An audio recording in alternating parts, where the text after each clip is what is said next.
We need a very different concept of money. It's time more people asked themselves and their governments 4 simple questions. Around the world, governments borrow money at interest from private banks. Government debt is a major component of total debt, and servicing that debt takes a big chunk of our taxes. Now we know that banks simply create the money they lend, and that governments have given them permission to do this. So the first question is, why do governments choose to borrow money from private banks at interest when government could create all the interest-free money it needs itself? And the second big question is, why create money as debt at all?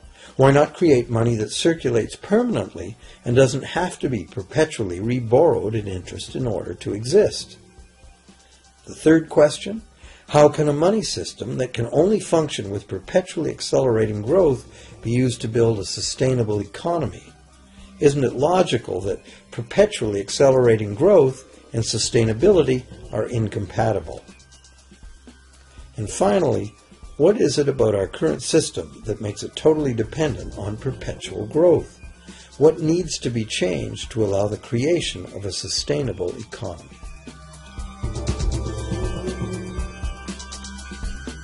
At one time, charging any interest on a loan was called usury and was subject to severe penalties, including death.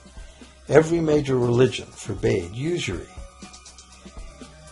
Most of the arguments made against the practice were moral. It was held that money's only legitimate purpose was to facilitate the exchange of real goods and services. Any form of making money from simply having money was regarded as the act of a parasite or of a thief.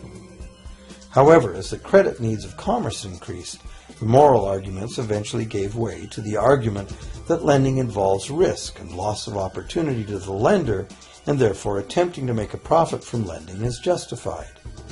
Today, these notions seem quaint.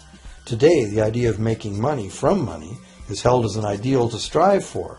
Why work when you can get your money to work for you? However, in trying to envision a sustainable future, it's very clear that the charging of interest is both a moral and a practical problem.